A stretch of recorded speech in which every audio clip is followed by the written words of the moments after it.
Chacun fait comme il veut. Mati Bass dit que bonne émission, Richard. On veut les éclairages de l'affaire à Bonne. Et en parlant de monsieur Abouin, on l'entend. Attendez. Hein.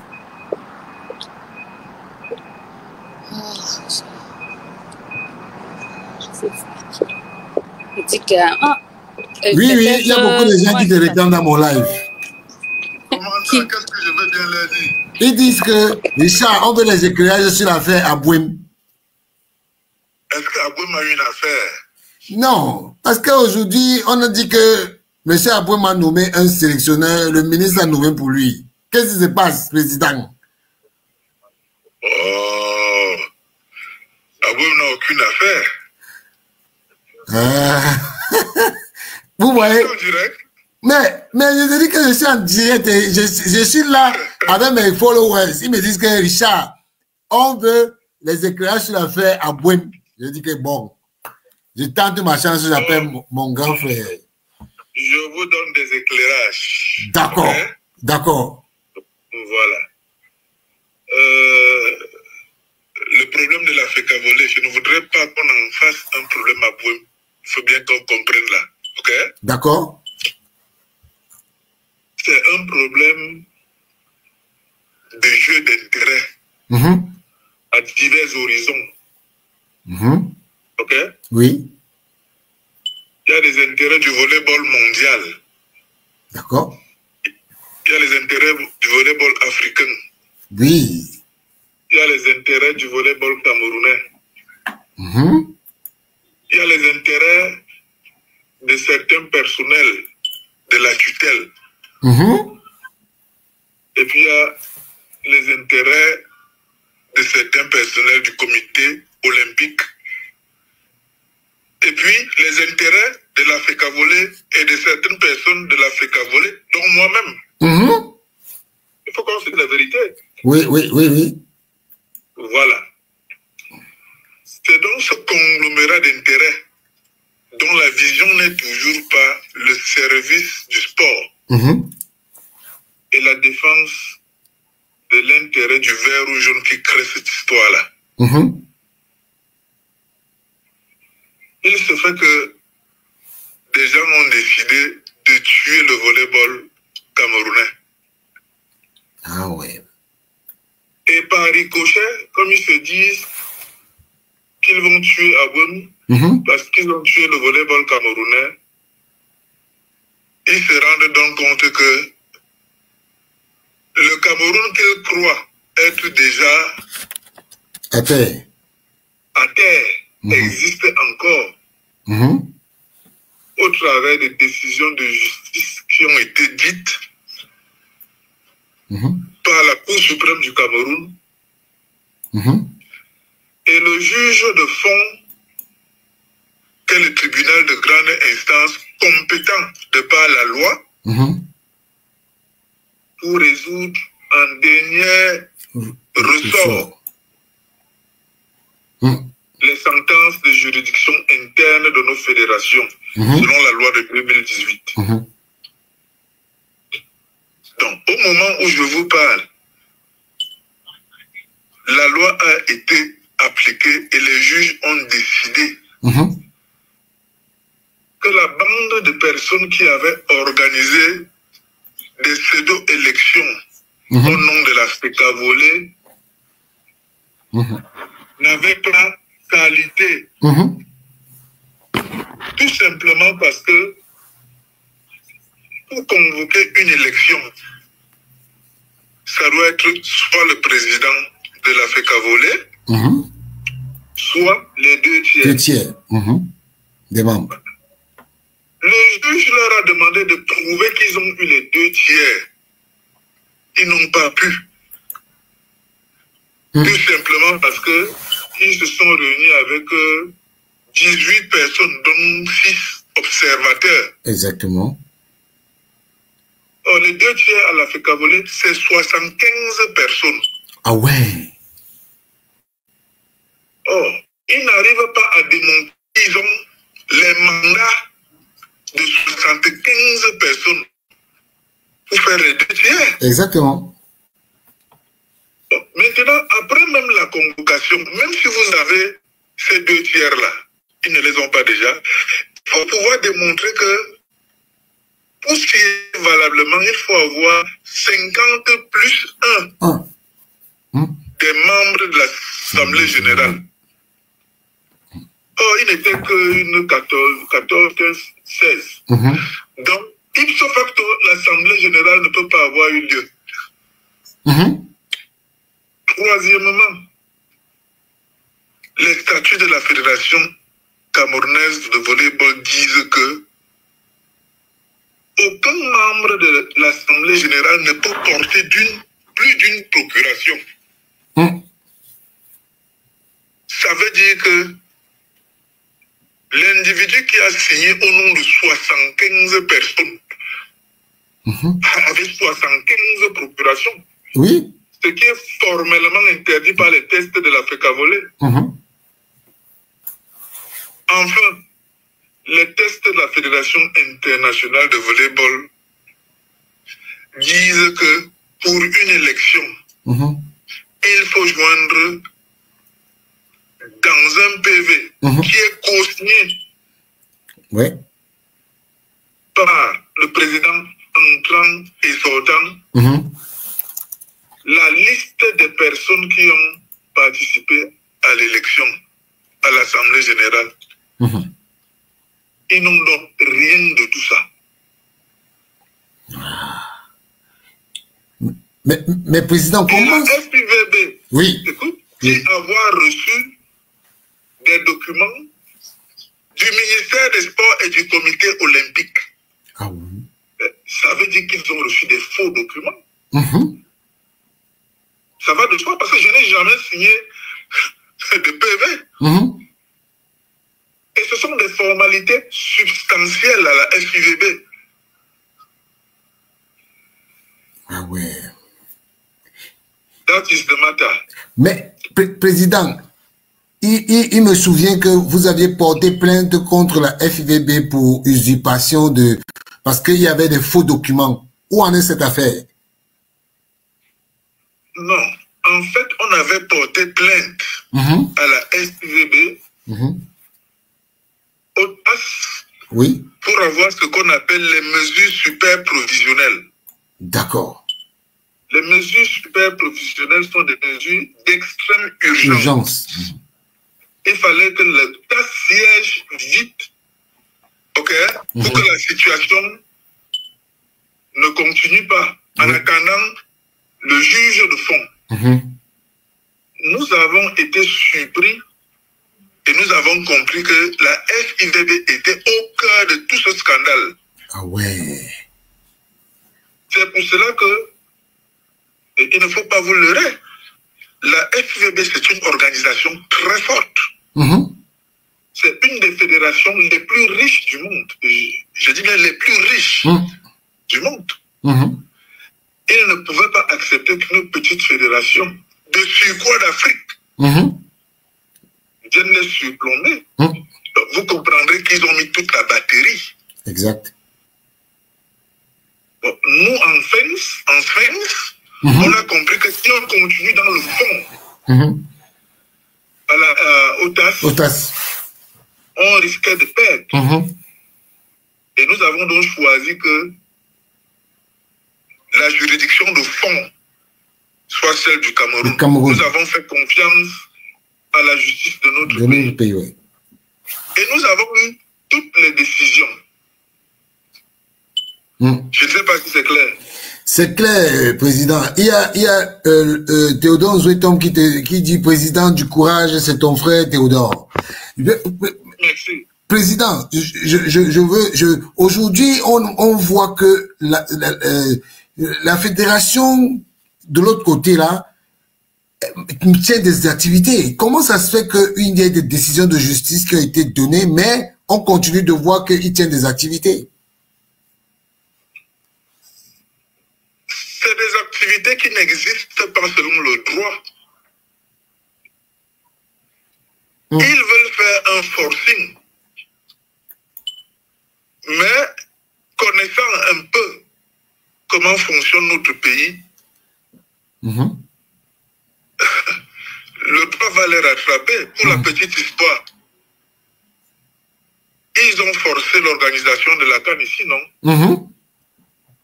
Après, vous savez à qui la présidente de la République du Cameroun a notifié le règlement des primes? Ah, monsieur Abon. Voilà. Sur la base des décisions de justice. Exactement.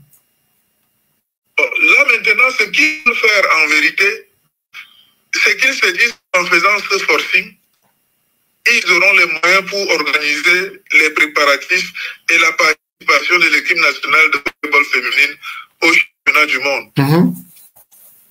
Mais je crois qu'il faut encore se heurter à la durée de la loi. Tout simplement parce que c'est le président de la FECAVOLE qui fait le projet de budget qui va au premier ministère. Et à la présidence de la République.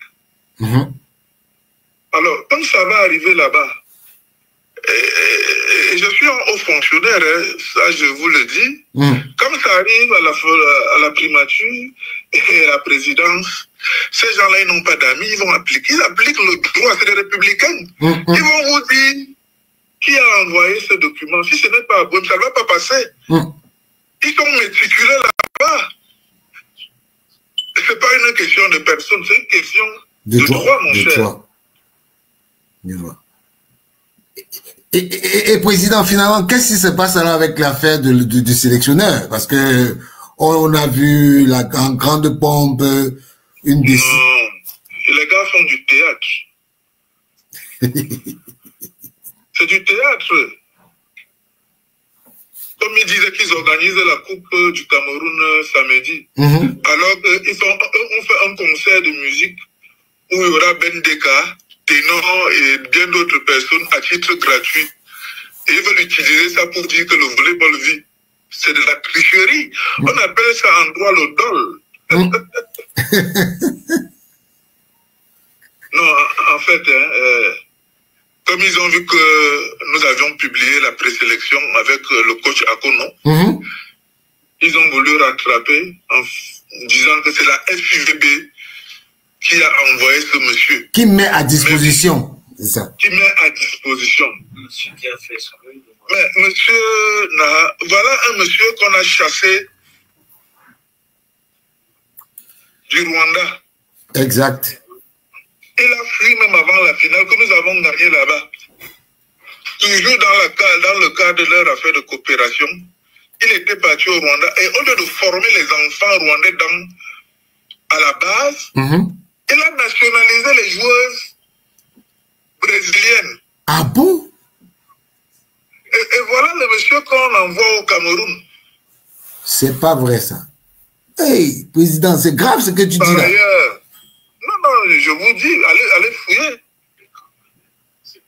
Par ailleurs, la FIVB, dans sa lancée de ne pas permettre à nos associations d'évoluer, utilise les fonds pour faire rémunérer ces gens. Après, on va dire qu'on a donné l'argent au Cameroun. L'argent qu'on paye à ce monsieur-là, il est viré où? Il est viré au Brésil, hein? Ah bon? Le matériel qu'on achète là, on achète ça au Cameroun. On achète ça ailleurs chez les fournisseurs, hein?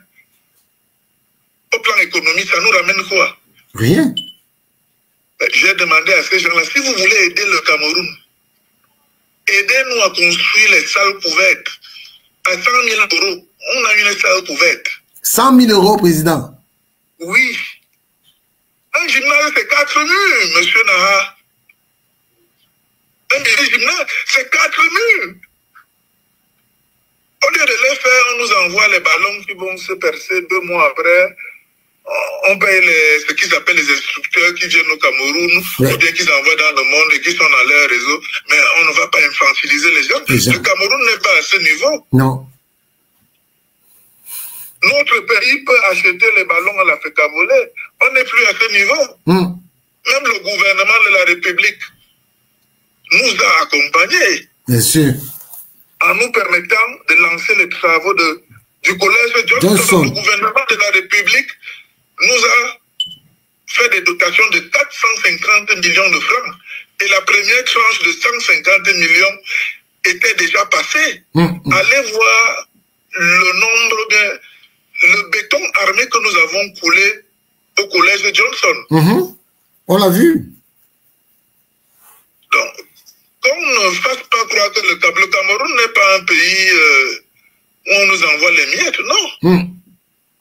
Nous avons gagné les cannes avec nos propres coachs, des Camerounais. Exactement. Vous envoyez les Brésiliens qui vont nous appeler, ils vont nous amener quoi en plus? Non, il faut laisser, c'est du... On en parle, mais ça fait pleurer pour nous les passionnés du volleyball. Mais oui, président, bon, voilà. J'en parlais un peu dans les chaînes. Mais président, donc finalement, c'est une dernière question parce qu'on t'a pris de court. Vraiment, je te remercie déjà d'avance. Vous m'avez pris de court. Oui. Je te remercie d'avance pour m'avoir vraiment répondu. Mais maintenant, c'est quoi alors quel est le message que vous voulez que les Camerounais retiennent? Mon cher Nana, oui. Nous sommes dans un pays organisé. Exactement. Et c'est l'erreur qu'il ne faut pas faire. Que chacun joue son rôle. Il faut respecter les lois de la République. Exactement. Et les décisions de justice ont valeur de loi. De loi. C'est tout. D'accord. Je crois que c'est assez clair. C'est très clair, président. De toutes les façons, merci beaucoup. En tout cas, je pense que, en fait, il y a quelqu'un qui m'a félicité pour mon passage à RSI parce que j'ai exactement dit, c'est comme si j'étais à l'école de monsieur Serge Abouem, parce que là-bas, on nous a dit que le ministre n'avait pas donné l'autorisation à l'Africa Volley d'organiser les élections. J'ai dit, mais est-ce que c'est le ministre des Sports qui donne l'autorisation? On a vu l'élection de monsieur Abouem félicité par Samuel Eto'o. Comment est-ce que vous voulez nous dire que le ministre n'a pas donné? Est-ce que le ministre des Sports est membre de l'Assemblée générale à l'Africa Volley? Donc, vraiment, c'est... Non, les gens ont un peu parfois de l'inculture juridique. Nous sommes dans un environnement où on a fait croire aux gens que la tutelle, c'est le pouvoir hiérarchique. J'ai la chance d'avoir fait un peu de droit. Et en droit, on dit pas de tutelle sans test, pas de tutelle au-delà des textes. Vous comprenez? La loi de 2018 ne donne aucunement de prérogative au ministre des Sports de faire convoquer ou bien d'instruire la convocation des élections. Lorsque ton mandat est arrivé à la fin, tu convoques les élections. Si tu ne le fais plus, tu n'as plus de mandat. C'est un peu comme mes amis du Comité national olympique. Ils disent qu'ils vont me suspendre, ils vont entériner des décisions. Leur mandat est achevé depuis, ils le font au titre de quoi? Exact. Sur quelle base? Sur quelle base? Par ailleurs, ils disent qu'ils vont suspendre Abouem. Abouem est membre du comité olympique. C'est le président de la fédération qui est membre du comité national olympique. Exact. C'est un peu comme si la famille Naha décide d'enlever la famille Abouem de sa succession. C'est ça. Alors que la famille n'est pas... alors, vraiment, c'est terrible. Alors qu'Abouem ne fait pas partie de la famille. De sa famille. C'est un très bel exemple, président. Voilà, pour qu'on comprenne, parce qu'on parle parfois de droit là. Les gens nous comprennent. Tu es de la famille Naha, ok? Le jour il y a des problèmes chez toi, moi je suis de la famille Abouem, et puis tu décides qu'à partir de tel, Abouem n'est plus membre de la famille Naha, mais ça sort d'où ça? Alors qu'il n'a jamais été membre. Je dirais que les gens ont une inculture. Le comité olympique, c'est une association comme la fédération. Exact. Exact. Elle n'est pas le supérieur hiérarchique de l'Africa Volley. Non. C'est une association. C'est ça. La seule chose, c'est qu'elle sert de passerelle entre le mouvement olympique mondial et puis les pays. Les pays, c'est tout. Vraiment... le président du CIO... De tuer le volleyball camerounais. Nous n'allons pas les laisser tuer notre passion. Exact. Président, c'est comme si le président du CIO veut sanctionner le président de la FIFA. C'est pas possible. Il n'a pas le droit, il n'a aucun... ou bien... Non, quand tu dis même, il peut encore sanctionner le président de la FIFA. Mais il ne peut pas sanctionner l'individu. Oui, l'individu. Oui, la personne... Oui, la personne intitulée. Oui, intitulée. Ouais. C'est la FIFA, c'est l'autre membre, c'est un peu ça. Exactement, exact. Bon, de toutes les façons, nous sommes sereins. D'accord, président. Et nous, on croit en cette République. Ouais. La République existe. Les lois seront appliquées comme elles sont appliquées tous les jours. Ah ouais. Voilà. Merci beaucoup, monsieur le président Abouem. Vraiment, c'est... Bonne soirée, mon cher. Bonne soirée.